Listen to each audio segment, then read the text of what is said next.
and I was going to talk about Nellie today. She was on the schedule, and as I was studying about her, there is very, very little written about her because sweet Nellie passed away at the age of 16.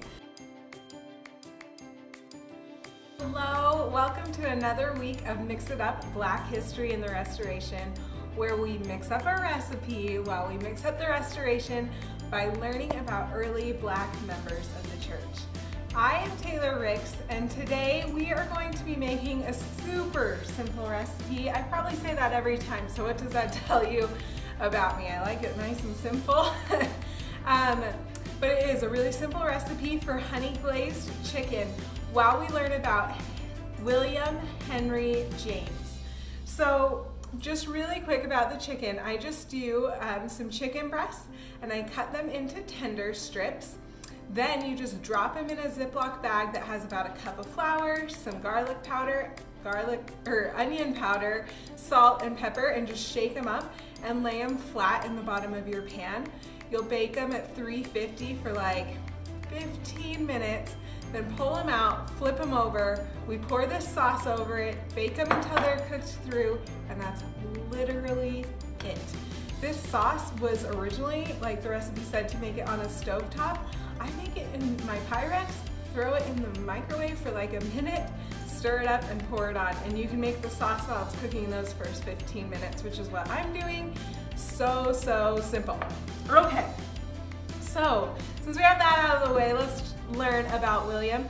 William is the brother of Esther Jane, who we talked about last week, which means that he is also the grandchild of Jane Elizabeth Manning James, who we love, who was friends with Emma. You can watch the movie Jane and Emma and see their friendship depicted there. And I also talk about Jane in week 5 of Mix It Up if you want to learn more about her story. So, by the way, I eyeball this recipe a lot, like that feels right, and it feels like a good amount. And we just go with it. So anyway, William, he was born October 28, 1866, and he was born in the Salt Lake Valley. We have record of all of his siblings being blessed in the Salt Lake First Ward or in the Mill Creek Ward that the family lived in, but his blessing date is not recorded. What is recorded for him is his baptism date, and he got baptized on the same day as his sister Nellie.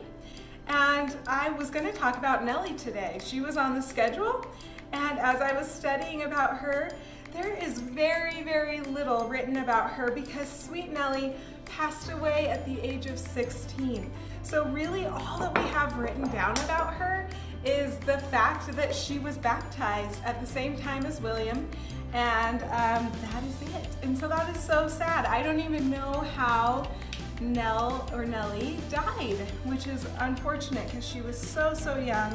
I mean, at that time it could have been any number of things, probably an illness or something like that. So that is all we know about, I guess it's Esther Jane's sister and William Henry's sister is Miss Nellie. So you'll remember last week how we talked about that the family gave Esther land to live and farm in Mill Creek. Well, they did the same thing for William. So they gave him a couple acres to farm and live on in Mill Creek as well, but he only lived there like 18 months. And then he sold the land to his uncle Sylvester. So his dad's name is Sylvester, and he has an uncle Sylvester, and I can't say either one of them right very well.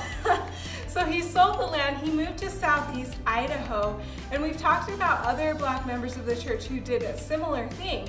And in fact, southeast Idaho has a lot of Black history because they did a lot of founding of that area.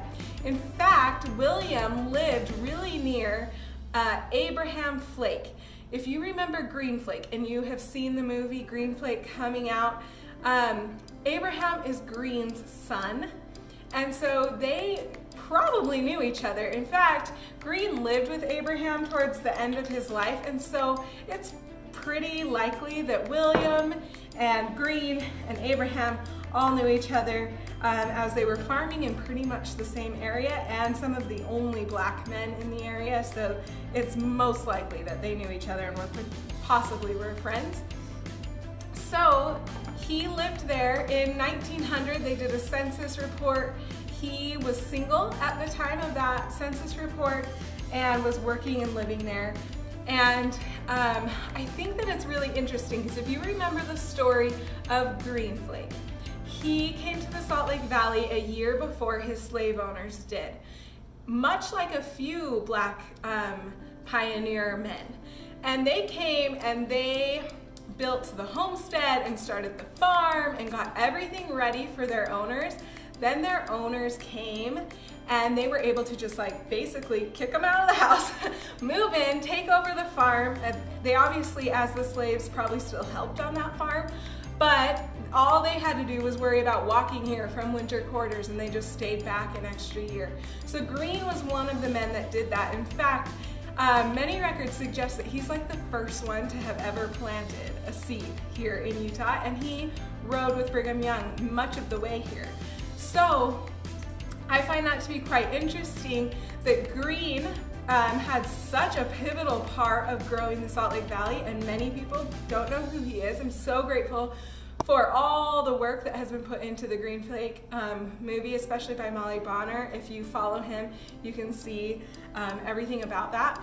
But also, it's interesting that then Green's son Abraham, as well as William James, who is the grandson of Jane Elizabeth Manning James, who founded the Salt Lake Valley, they go and help found and cultivate the southeastern part of Idaho.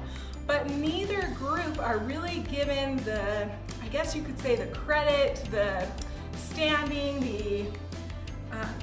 the credit that they're due for helping build both of these huge areas that were such a pivotal part of the restoration of the gospel. And so I think that these stories are a good reminder of like why these stories matter to all of us. I think that sometimes you can be like, well, I don't have African American heritage in my history, and so these stories don't matter to me as much as they might matter to someone who does, right? You might say that to yourself. Of course they matter to me because I do have that heritage, but they matter to all of us because we all have benefited.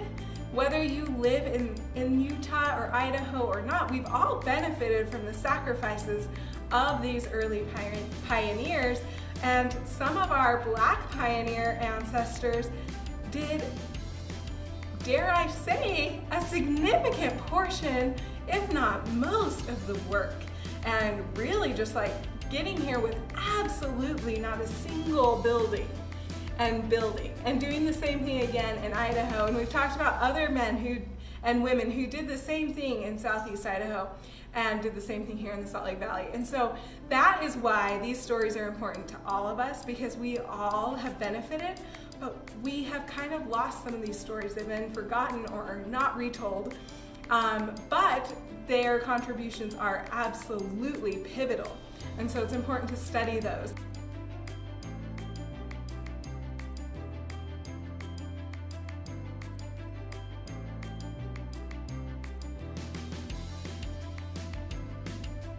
So that literally, did you see how easy that was? I just microwave this now and stir it until it's all incorporated.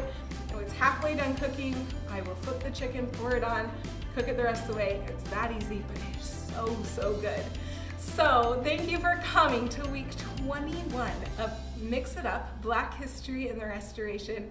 I am Taylor Ricks, and I will see you all again next week. Goodbye.